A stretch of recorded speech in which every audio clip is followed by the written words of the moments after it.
And hello, everyone, and welcome to another episode of the Pumpkin Coptercast. I am joined by recurring guest Bill Gardner, Yeah, formerly of the BioShock and the BioShock Infinite, and currently of the Deep End games. hey, what's up, man?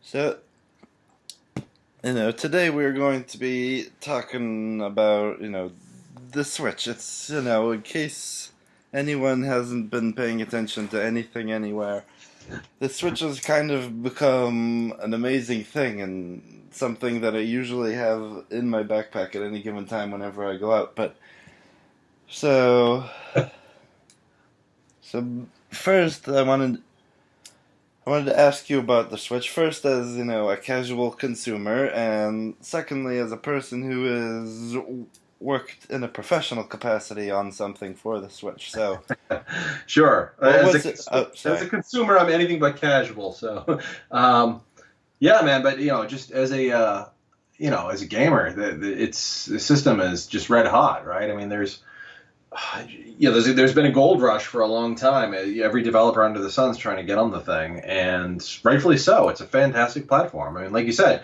you find time to play it. You pull it out of your pocket or your backpack or whatever, and you're finding time to game that you didn't know you didn't have. And it's spectacular, and they've done a really good job with the types of games they've curated, but also the games that first party Nintendo has created. In that, you think about traditional gaming, for the most part, games target, okay, this is going to be, most console games are about, you sit down for an hour or so and you get a big chunk of time to play.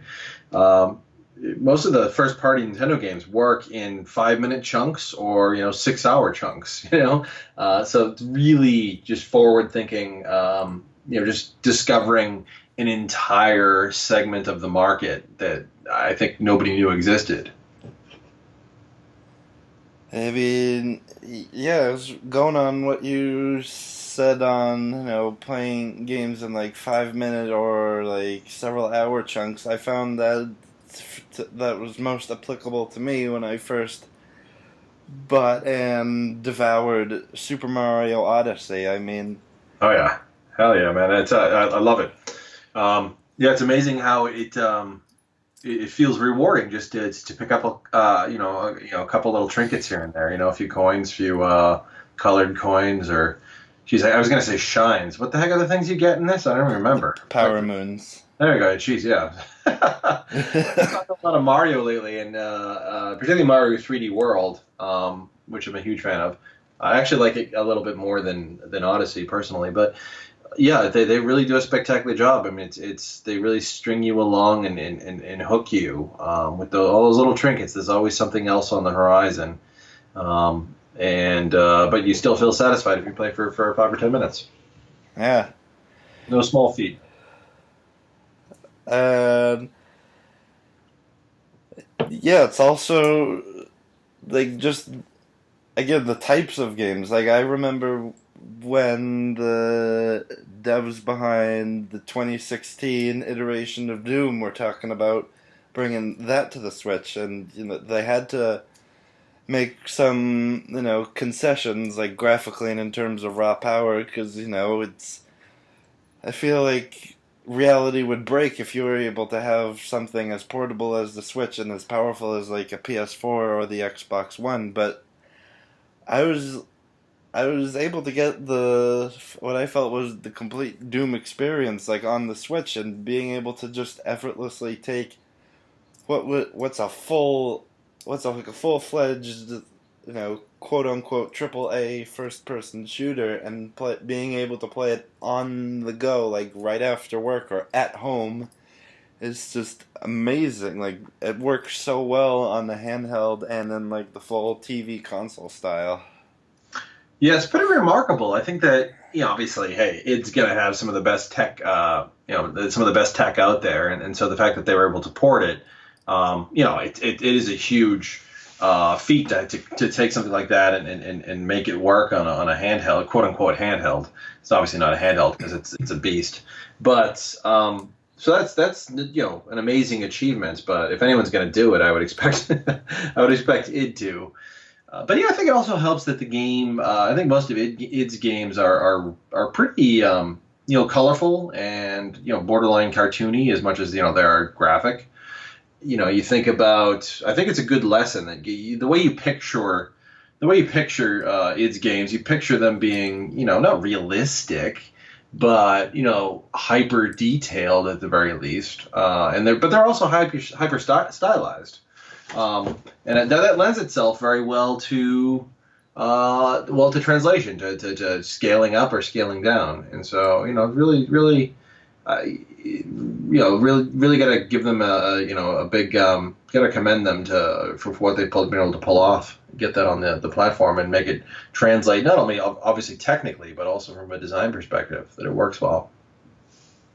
Yeah, just I'm wondering if there are any people who were there when the original Doom came out, just like staring in amazement that a Doom game, like one of the most violent series ever made, or probably will ever be made for a long time, on Nintendo.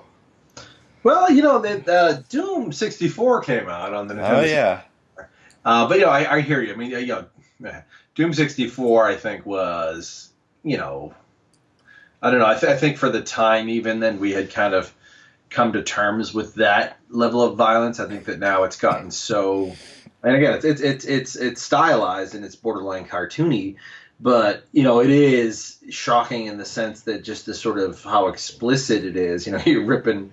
They're goofy demons, but you're ripping their legs off and beating them with it, which is awesome. But I think it's a very different time. I think that there's something to be said about the imagination, where you go back to the original Doom games and the filling in the blanks that you do, because the tech at the time was so crude.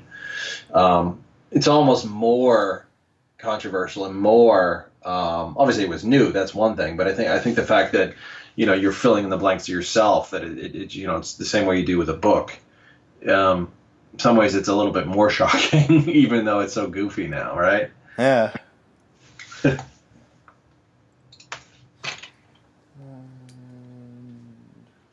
Yeah, so Looking forward to Wolfenstein too. oh yeah, keep forgetting that that's coming out too. There's just Dark Souls, all you name it. It's the place to be, baby. I mean, I love all my platforms, but yeah, the Switch just I'm at the point now where I find myself kind of waiting for games when they first come out, just because I want to see if it's going to come out on the Switch.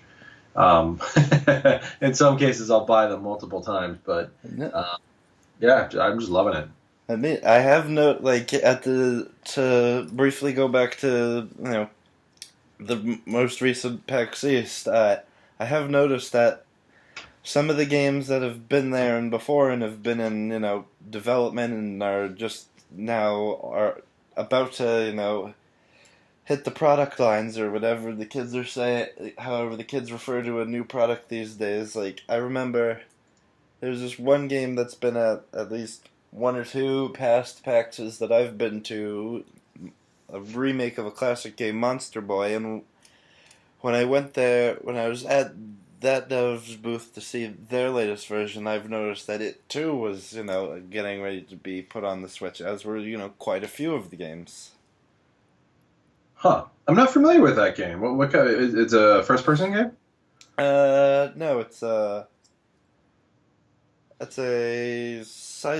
platformer that's like it's a remake of a game from way back in the day. I think either before my time or at the very beginning of my time. Huh. Um, yeah, I'll have to check that out. That's hilarious. Yeah. I'm surprised I haven't heard that. So,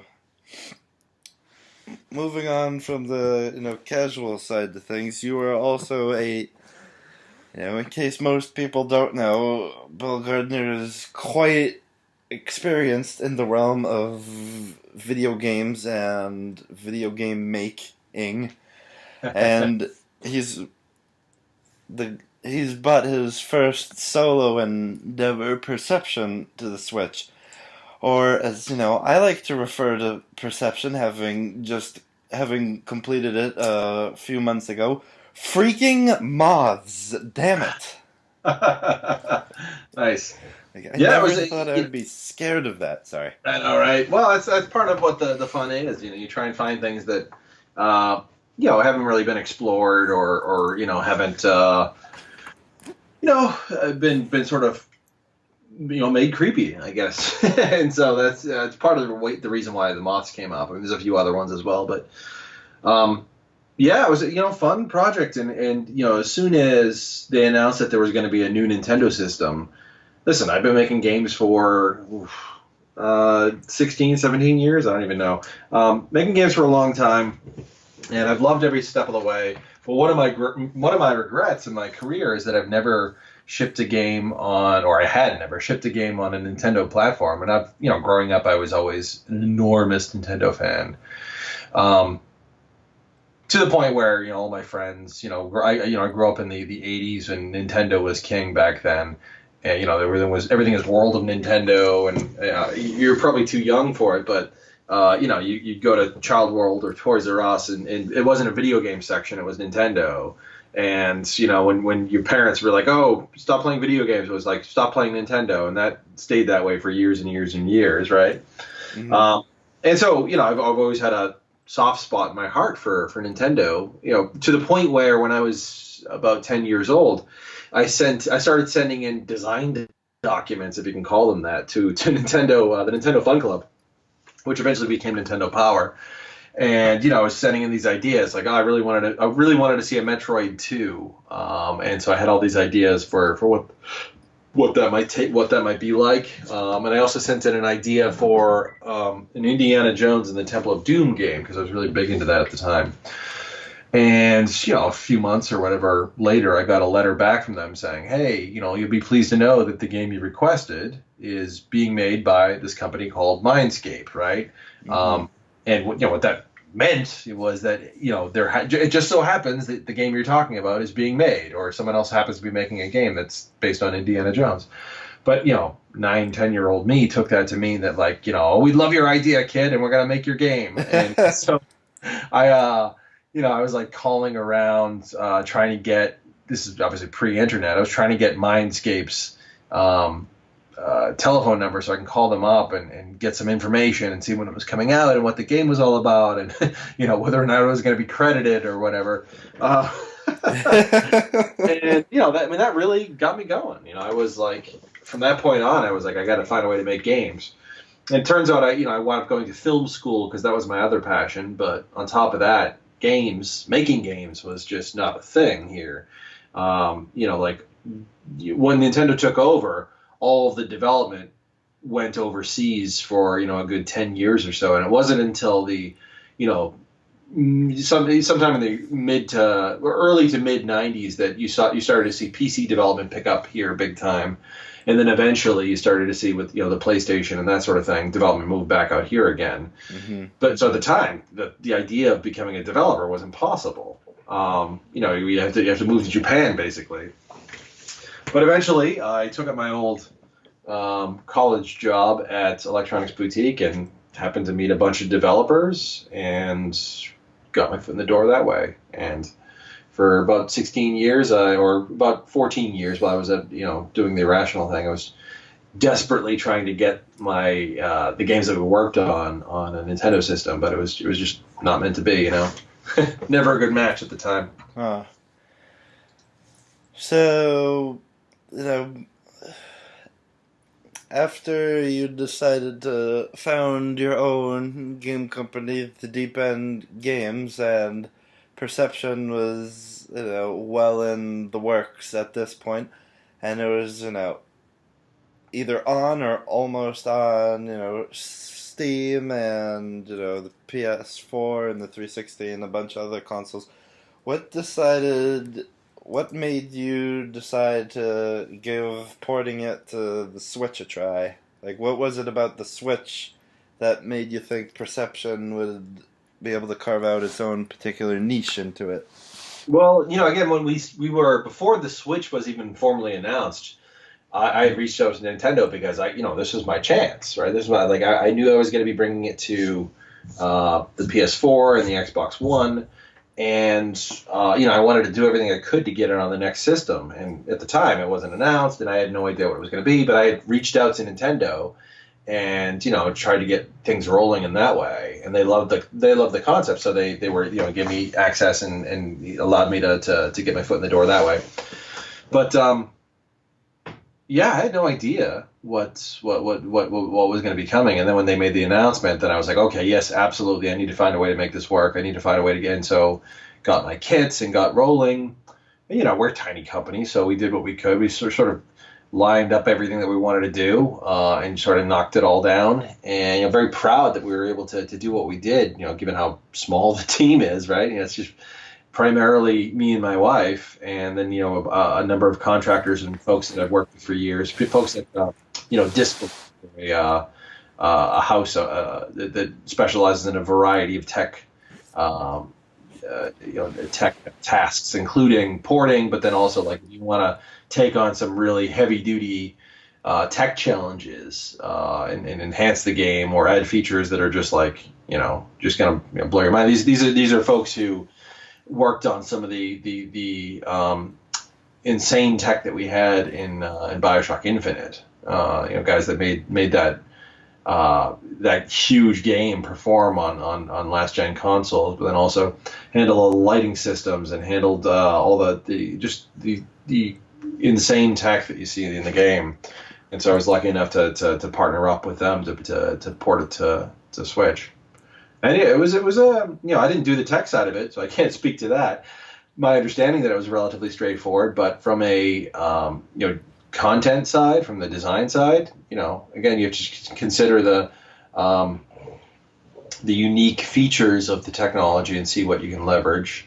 But beyond that, it was like I said, very straightforward board. I think that's why you're seeing so many games come on there now. Nintendo's really removed all of the hurdles, all of the bottlenecks and the issues. And yeah, obviously the fact that you can take it with you on the go means it's not going to be the same beast that PS4 is, but so what? Like my take has always been, and this goes back to what I said about id, even though they have some of the best tech out there, they also have pretty sharp I think art direction where they're making things stand out, things that will work universally. And I think that for me, art direction and coming up with interesting compositions is always going to get you a lot further. In creating a brand, something that's going to work on multiple platforms and that sort of thing. So speaking from personal experience, when I first saw you at the Perception booth at the Boston Indie Games Festival, it was, I don't know, just because I have very, very, very little experience with, I know Perception isn't really a horror game, but a game that doesn't exactly make you feel safe all the time. But, it's a game Sure. with Sure. with some horror elements in it, and just because Sure. it was on Nintendo, and just because I was probably hooked up to an IV drip of the Nintendo when I was born, I don't typically associate Nintendo with anything like too scary. Sure. The Sure. fact that it was a lot more, intense because it's just it's just you in the house with the scary thing, and just Yeah. But it definitely made it more yeah. appealing to me, like as a developer, that definitely makes it sexier. Like, I love the Switch, and there is quite a variety of games on there, but I do think that it is very heavily biased towards, 2D platformers, which is just good. I think that it's nice to see those kind of games get a home. But at the same time, I like variety. I like diversity in my games. So that really was super appealing to me, was the idea of being one of the few. We call it a thriller because like horror is very, very specifically defined now. And but yeah, I think that again, the fact that we're first person, and the fact that there's this creep factor and then we have a unique aesthetic that you don't see like any other game. That definitely helps out, and I think that definitely helps us stand out, and it certainly drew me more to the platform as a developer. You got to look at those things, right? You got to look at everything holistically. You got to look at everything, where your opportunities are and what your competition is and what are the pitfalls. And, you do this sort of, it's constantly about, um, looking very carefully at these sort of things and doing like this, not to sound terribly drab and boring, but you do the cost benefit analysis. You do the like, if I were doing a 2D retro platformer, I'd be a little worried to release on the Switch right now just because there's so many on there. But at the same time, there's such a big audience for it on that platform. So you look at that very closely and you say, okay, well, how do we stand out? And for us, the challenge is just that I think generally speaking, that the platform is interested in that type of game. So you have to find a way to make it so that people will be interested, how to get their attention, Yeah. I mean, yeah, I think it's just because of the variety that you can have a game as bright and cheery and collecty as Super Mario Odyssey, or you can have something as over the top and bloody and gutsy and chainsaw a demon in half as Doom, or you can have something as quiet and a bit more like an emotionally intimate as something like Perception. Just the variety and combination with the versatility of being able to play it on the go or at home, I think is just among many things one of the reasons why the Switch is doing so darn well. Yeah, well, again, it's a absolutely fantastic piece of technology. It scratches an itch that I think none of us even realized we had until you get your hands on it, right? And Mm. it's going to continue to sell like gangbusters just because it is such an amazing piece of technology. But on top of that, it just has limitless possibilities on the gameplay side. Like we haven't even scratched the surface of what the thing can do in terms of multiplayer, in terms of social gaming. Like you take the thing out at an airport or in public, and you start playing Mario Kart or any old multiplayer game, and you turn heads, right? People want in. It's a phenomenon. It really is, and I think Yeah. that they deserve it. Nintendo deserves it. They've been taking some chances. I was really impressed. I'm sort of one of the weirdos who was an enormous fan of the Wii U because it did scratch a little bit of the same itch. Little things like share or being able to play a game on your TV in your living room, and then someone comes in the room and be able to like, okay, I'm going to play this on my screen now. That was a pretty big deal for me. In a lot of ways, obviously, the Wii U was a stepping stone. We wouldn't have the Switch if it weren't for the Wii U. And there were some fantastic games on there, but obviously the Switch took it to a whole new level. Yeah. And there you have it. That takes us to the conclusion of the We Love the Switch, in case you couldn't guess by now, Oh my episode goodness. of the Pumpkin Copter Cast. Love it. Yep. Yeah, man. I'm always excited to hear people. It's surprising to me, but of course there are millions and millions of gamers out there who haven't picked one up yet. Obviously, I think it will continue to do really, really well. But it's exciting to me to see people be like, "Oh, I just got my Switch today," or take a picture of the package they picked up, and that always, for a second, I'm like, "Whoa, you don't have the Switch yet?" Because I guess I'm an elitist snob and I have to get everything when it first comes out, right? But after a second, I'm like, oh, cool. That's I seeing the thing grow, seeing the thing take off. Really stoked. I think Nintendo's really done all the right things, and it's really exciting to see them be recognized for it. Yeah. And so that brings us to the conclusion of this particular episode. I would like to once again thank recurring guest and friend Bill Gardner for joining me and humoring my delusions of internet video game talk about notoriety. Nice. And yeah, if you like what you heard, be sure to like and subscribe on the rare occasions I post anything worth listening to. You can follow me on the Twitters at tgorman83, and if you have a Switch, maybe check out Perception. I would certainly appreciate it. And yeah, be sure to follow Bill Gardner at Games on Gardner on Twitter, I believe. Yes, indeed. That's correct. And yep, so thank you to everyone listening. This has been T Gorman 83 of the Pumpkin Copter Cast, a good old podcast about video games, and we hope to see you again. Goodbye.